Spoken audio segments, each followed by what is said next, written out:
Hi there. Here's an extreme example of using insurance on a Napchecker pick list.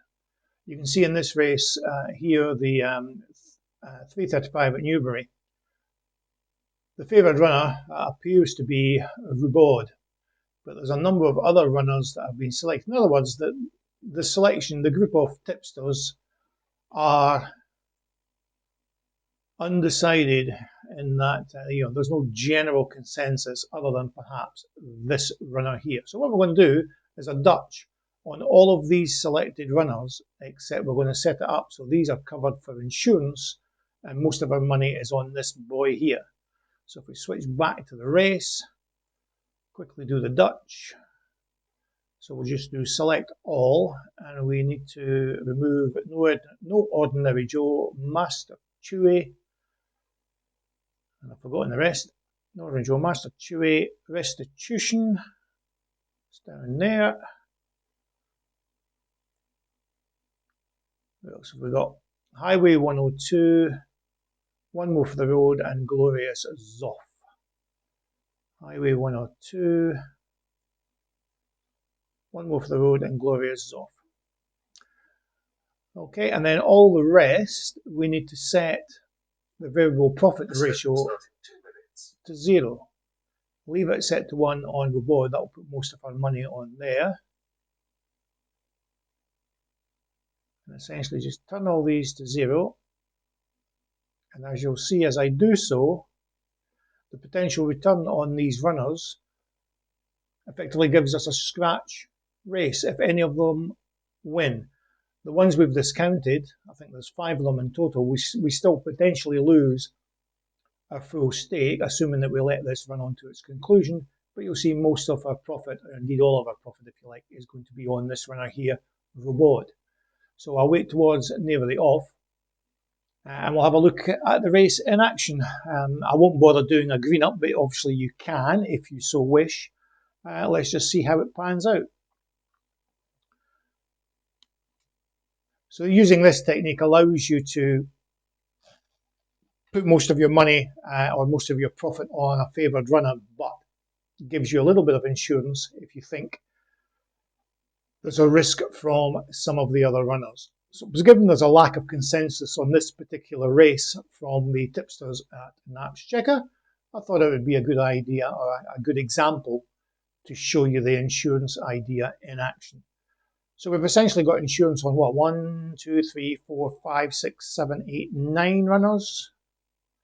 9 runners out of the 16. 5 of them are not covered at all. And then we have the one runner, Fairbot, as our selection. So we're just coming up to the off. So we'll just submit those bets there. So we've got, as you can see, I'm in simulation mode. As you'll see, £387 if this runner wins. A scratch trade if any of the other wins. Obviously you can do an automated green up, but I'm not going to bother in this particular example, just to let you see the thing in action. Okay, sit back and enjoy while we watch the numbers bounce up and down. So this is a 2-mile race, so this will take about 4 minutes, give or take. So keep an eye on the green up position as well, to see what sort of level of greening up you can manage during this race, given that we've got, 9 runners that are providing us with insurance.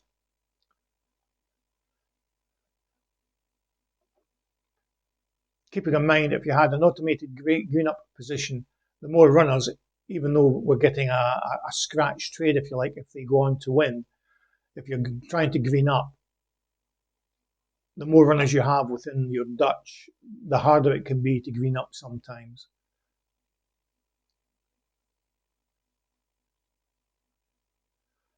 So ideally we'd like the favoured pick to go on and win, but we've got lots of cover in there for the vast majority of the rest of the field.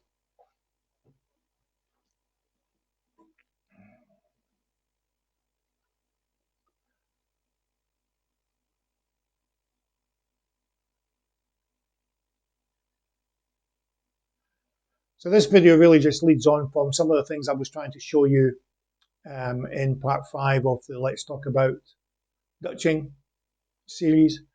When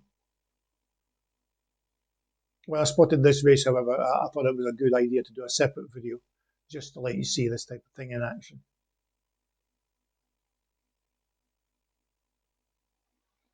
So you've seen so far that for the vast majority of the race we could have traded out, albeit for fairly modest amounts.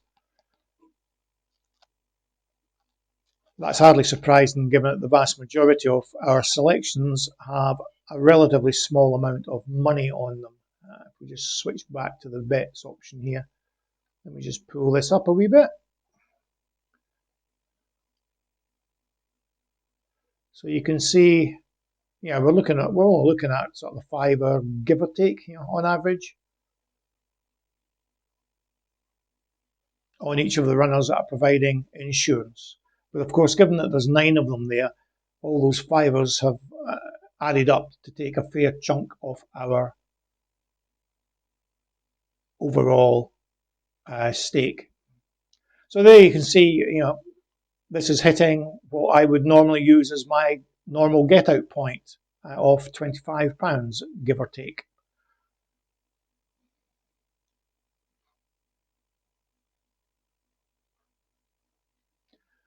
So you can see, although I have sort of basic guidelines, if you like, or rules for making selections or choosing races when I am doing using the Napchecker tips, you don't necessarily need to ignore every single race. There are other ways that you can approach them. Now, in this particular case, our favoured runner looks as if he's fallen by the wayside, but we've got 2 of our insurance bets still fighting it out. And if we let that go, you can see there's still times that we could probably trade out. But having said that, I would advise you at this late stage in the race, trading out may not necessarily give you the desired result. So we end up with a scratch. So that's fine. No harm done there. And an excellent example of what you can do with a race when you find that there's no consensus between the tipsters on Napchecker. Okay, speak to you later.